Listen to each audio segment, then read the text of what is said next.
Election commission हमें बंद कर देगा, परंतु जब ये मन से हिंदू मुसलमान के लिए भड़काऊ भाषण देते हैं तो इलेक्शन कमीशन जैसे आंखों पे पट्टी बांध कर खड़ा हो। कोई बात नहीं, वोट पड़ने दीजिए, ये बहुजन समाज तुम्हारी औकात दिखा देगा इस पर।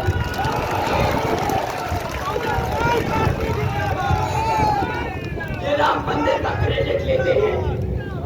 साथियों, राम मंदिर इन्होंने नहीं, सुप्रीम कोर्ट ने बनवाया है। सुप्रीम कोर्ट ने ऑर्डर दिया राम मंदिर का, बीजेपी ने नहीं। उसके पैसे भी भारत की जनता ने दिए, बीजेपी ने नहीं। इनसे सवाल करिए कि तुम किस बात का राम मंदिर का क्रेडिट मांगते हो। ये इतने घमंडी है, ये बोलते हैं हम लेके आए रामलला को अयोध्या। अबे तुम होते कौन हो राम को भारत में धरती पे लाने वाले? वो भगवान है, भगवान। तुम इंसान हो, अपनी औकात मत भूलना। साथियों, रही बात इनके गंदे घटिया तरीकों से इलेक्शन लड़ने की, पर मुद्दा आपका रोजगार का है। साथियों, इन्होंने वादा किया था सालाना 2 करोड़ नौकरी देने का, ना मिली युवाओं को 2 करोड़ नौकरियां। उसके बदले क्या दिया?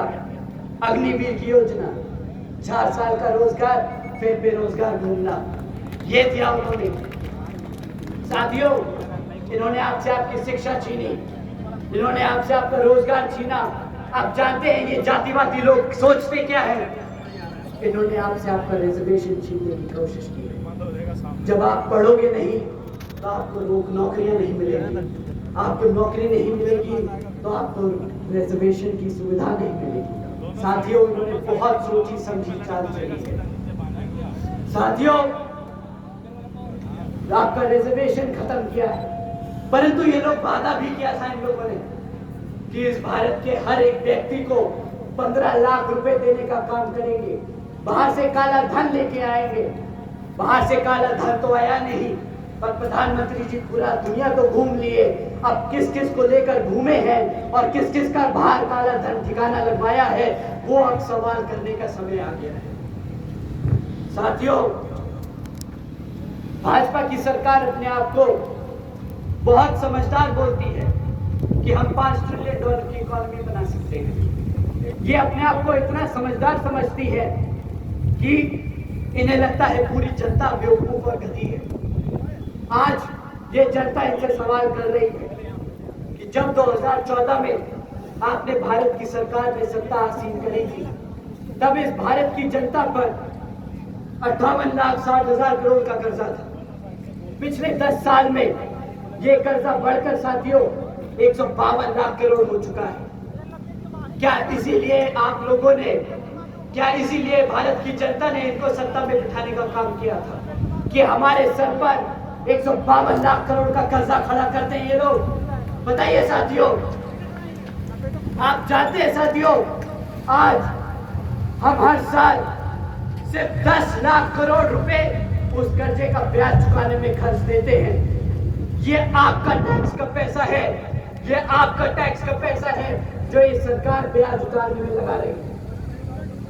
साथियों, अगर ये लोग इसी को गुजरात मॉडल कहते हैं तो नहीं चाहिए गुजरात मॉडल।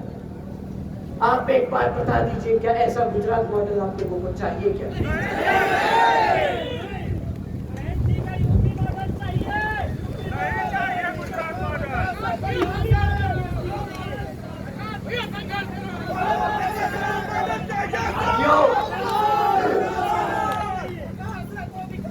अगर ये गुजरात मॉडल आपको नहीं चाहिए तो हमें भी ये गुजरात मॉडल नहीं चाहिए। हम इनको बोलते हैं, अरे नहीं चाहिए आपका गुजरात मॉडल। साल का 12,000 रुपये का राशन देके 2.5 लाख का चूना लगाते हो, 2 करोड़ नौकरियों के नाम पर हमें पकोड़े तलने को रोजगार बोलते हो, महंगाई के नाम पर सब्सिडी देते हो। भाई साहब, नहीं चाहिए गुजरात मॉडल। वापस जाओ गुजरात, छोड़ दो भारत की गद्दी। साथियों, मैंने आपको बहुत सारा समय इनकी विफलताओं पे लगा दिया। पर और नहीं, आपके बीच में और भी लोग आपके बीच में वोट मांगने आएंगे। इसमें से एक लाल टोपी वाले भी हैं। लाल टोपी वाले हैं, आप जानते हैं उनको? जानते तो जरूर होंगे। 2012 में वो लाल टोपी पहनकर अपनी साइकिल पर बैठकर आप लोगों के बीच में आए थे। आप लोग भी मान गए। गलती तो हर किसी से होती है, हमसे भी हुई है, परंतु वो गलती हमें थोड़ी ज्यादा महंगी पड़ गई।